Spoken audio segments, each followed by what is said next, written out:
Alam mo ba na ang laro na Animal Hospital ay based sa totoong US? Kaya, nagpasya akong pumunta sa lugar ng Baden Hospital para doon mag-magnet fishing dahil may mga kakaibang anomalya na nakita doon buong taon. Panurin natin ang ilang mga video tungkol sa kanila. Mukhang may mga taong nag-record ng Animal Hospital sa totoong buhay at makakakita tayo ng maraming ganitong mga nilalang. Tingnan mo, parang stalker yan sa totoong buhay. Pero pagkatapos, wow! Sobrang creepy ng mga anomalya at nakita sila sa paligid. Totoong anomalya ito at sobrang kakaiba at nakakatakot. At pagkatapos, nakita rin namin ang isang doktor. Pero hindi ko alam kung totoo o hindi lahat ng ito. Tara, magpatuloy tayo sa pag-explore para mag-magnet fishing. At ano kaya ang una nating makikita? Diyos ko, ano yon? Yan ay isang anomalya! Yan ay isang anomalya! Yan ay isang anomalaya! Nakakatakot talaga! Tingnan mo to!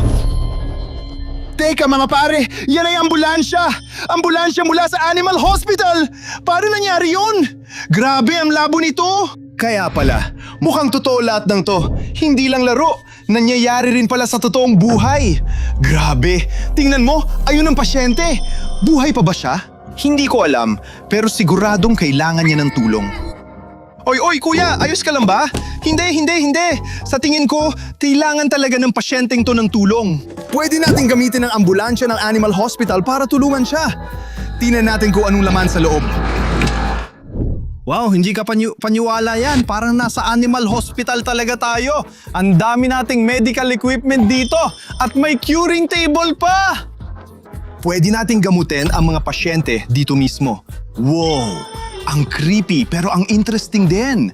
At tingnan mo dito, may mga larawan pa. Si Dr. Hello ay nakatayo sa harap ng medical ambulance dito at ginagamot niya ang mga pasyente mismo sa mesa na yon.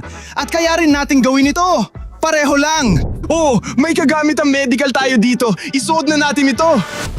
Wow, mukha na akong isang doktor na yon. So nandito na ang pasyente. Tara na. Halika na mga pare. Hindi ko pa rin alam kung totoo o hindi lahat ito. Kailangan natin gamutin ang pasyente para malaman natin. Tara, tulungan natin siya. Halika na. Sa totoo lang mga pare, wala akong ideya. Anong dapat kong gawin? Nakakatakot at kakaiba ang pakiramdam. Hindi ko pa nanaro ang larong ito. Kung nalaro na ninyo ito, huwag kalimutang i-like ang video na ito. Kung mahilig kayo sa Roblox, huwag din kalimutang i-like. Oh, sige, tingnan natin ang mga pasyente. Siguro may kailangan tayong gawin sa screen na yan. Sige, una sa lahat, kailangan nating irehistro ang pasyente. Kaya, kukuha tayo ng litrato. Sige, pakiusap, huwag kang gagalaw.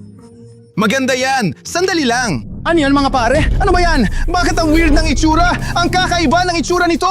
Ang creepy ng pagkain nito! Sobrang kinakabahan ako tungkol dito! Uy, pero nagbago na. Kaya ngayon, nakarehistro na. Parang totoong gumagana sa isang ospital ng hayop. Ano kaya ang susunod? Ang datos niya, yan ang paalan niya at may sakit siya sa ulo. Pero wala akong gamot para sa sakit ng ulo. Kaya kailangan natin gumalik sa magnet fishing. Ihagis natin ulit ang magnet para makahanap pa tayo ng iba. Baka may matuklasan tayo mahalaga. O baka makakuha tayo ng gamot para sa pasyente. At may nakita akong kulay pula. Grabe, mukhang ito ay isang pulang kahon na may babala na huwag buksan. Tingnan natin kung ano ang laman nito dahil nakita ko ito sa laro. Sige, ano kaya ito? Wow, iyan ang mga gamit para gamutin ang mga pasyente mula sa Animal Hospital. May benda, gamot, first aid kit at scalpel. Gagamitin natin ang ilan sa mga iyon para gamutin ang mga pasyente. Balik tayo sa ambulansya. Sige, tara na. Yan ang halimaw. Grabe mga kaibigan. Kung alam ninyo ang tawag dito, isulat ninyo sa mga komento. Kailangan nating bigyan siya ng kung ano para makapasok siya sa ambulansya. Sige, baka ito... Hindi, mali yun. Baka ito na. Hindi, mali rin yun. Baka ito. Ayos na ba ngayon? Pwede na tayo umalis. Ang galing! Tara na! Halika na! Kailangan natin gamutin ang pasyente. Diyos ko, kakaiba yun. Nandito na naman itong nakakatakot na bagay. Hindi ko kailangan yan. Kailangan nating tulungan ang pasyenteng ito kahit papaano. Sige, baka gumana ito. Hindi gumagana. Siguro gagamitin natin ang ilang bagay dito. Pindutin ang mga button o kung anuman. O baka makatulong itong first aid kit. Medyo sira at nakakatakot ito. Hindi ko alam kung paano siya matutulungan. Hindi ko alam mga pare. Uy mga pare, tingnan niyo ang screen. May pinapailaw ang screen. Ano kaya yun? Ipinapakita ng screen ang gamutan. Kailangan natin ng mga halamang gamot. Halamang gamot para gamutin ang pasyente. Sige, mahal kong pasyente. Maghintay ka muna. Itutuloy natin ang magnet fishing para mahanap ang mga halamang gamot. Tara! Uy, mga pare, ano yon? Grabe, ang creepy nito. Nakikita ko ang dugo ang kutsilyo. Grabe mga pare, parang totoong-totoo ito. Hindi ko pa rin maintindihan. At ito ang sombrero at bigote. Kanino kaya ito? Isuot natin ito. Kaya medyo mukhang creepy at nakakatakot na rin ako ngayon, di ba? At ganun din ang pakiramdam ko. Pero kailangan nating alamin kung paano ito naging totoo, paano ito konektado, at bakit madugo ang kutsilyong ito. So, totoo ba ang animal hospital? Posible ba talaga ito? O baka peke pa rin ito? Hindi ko alam. Ituloy natin ang magnet fishing para malaman natin. At kung alam mo kung sino ang kamuha nito, isulat mo sa mga komento. Ano ang pangalan ng karakter na ito? Pero sige lang, kailangan nating magpatuloy sa paghagis. Kailangan maging magaling para mas marami tayong makita. At may nakikita ko, may lumalabas. Oo, may asol sa magnet ko mga pare. Wow!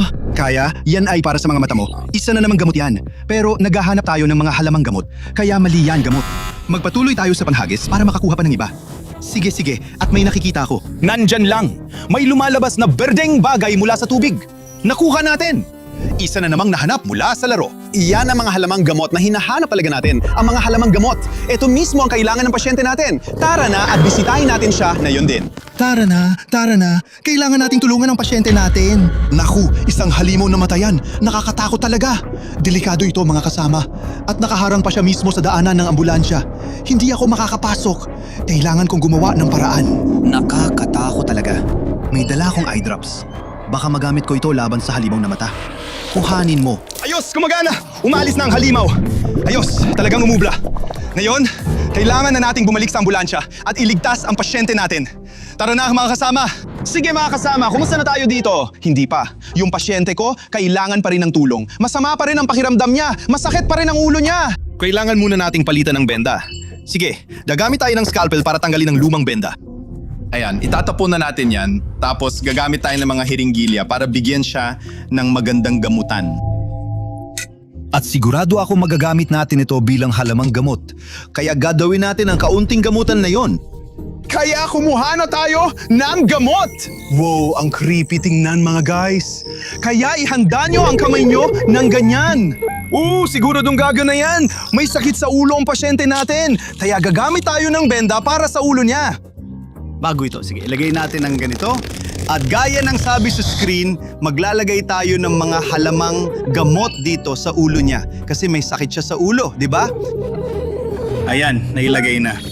Hindi ko alam kung gagaan ang pakiramdam ng pasyente ko o hindi pagkatapos nito. Tingnan natin.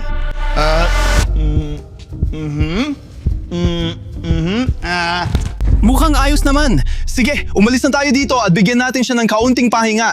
So ayun na, sa tingin ko, 1 o 2 minuto ay sapat na para makapagpahinga ang pasyente ko, di ba? Walang mga halimaw sa paligid.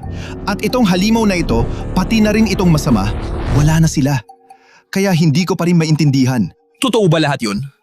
Totoo ba talaga ang lahat ng mga halimaw na to o hindi? May nararamdaman pa rin akong parang peke lang. Hindi totoo. Makikita natin yan na yon. Nasaan na ang pasyente ko? Pasyente? Oy pasyente, nasaan ka? Ano ba to? Bakit wala ng pasyente ko? Ginagamot ko ba siya? Paano nangyari to? Paano posible? Paano nawala? Ano ba? Grabe, may anomalya! Anomalya dito! Makindan dito to sa screen ko! Grabe, pati ito rin. Baka yung pasyente ay halimaw din. Isang anomalya, pati na rin yung isa. Pero paano naging posible yon? Nakakatakot talaga mga tol. Hindi ko pa rin maintindihan. Nasaan na yung pasyente ko? Hindi. Grabe. Hindi. Hindi. Totoong halimaw yon. Kailangan nating tumakbo mga tol. Kailangan nating tumakbo ngayon na. Hindi, tara na. Grabe, tara na. Talagang sulky rabbit yun! Diyos ko, ano bang nangyayari doon? Yung 2 lalaking yun! Yung 2 lalaking galing sa animal hospital! Totoo lahat yun mga pare. Ang wild dito, grabe! Hindi, pakiusap. Ayokong magkaroon ng gulo mga pare. So totoo kayo. So totoo ang animal hospital, tama ba? So may itinatayo kayo rito. Anong ibig mong sabihin? Animal hospital? Oh, totoo yun. Ang animal hospital. Animal Hospital West Room. Ano? Kaya... Nagdatayo kayo ng Animal Hospital Quest Room dito? Kaya hindi pala totoong quest room yon! Grabe mga tol, sobrang nakakabaliw yun. Sobrang natakot ako. Nakakatakot talaga dahil sa ginagawa ninyong quest room. Kaya pala, lahat ng mga halimaw na to, lahat ng mga bagay na to, props lang pala, props lang para sa quest. Grabe pati ikaw! Ang creepy mo tingnan! Kaya pala lahat ng mga gamit ng doktor, lahat ng mga gamit sa ospital, hindi pala totoo. Kaya ayan, sa'yo pala yan. Grabe ang creepy nun. So, may animal hospital pala sa laro sa Roblox at sa Quest Room. Tama ba? Okay, pero sobrang natakot ako. Sana nag-enjoy ka sa video na to. At kung mahilig ka sa Roblox at kung nanonood ka pa rin, huwag mong kalimutang mag-subscribe sa channel ko. Ang pangalan ko ay Laugh at nagkaroon tayo ng napakagandang adventure. Maraming salamat sa panonood at kailangan pang ipagpatuloy ng mga yon ang Animal Hospital. Hospital Quest Room siguro. Paalam!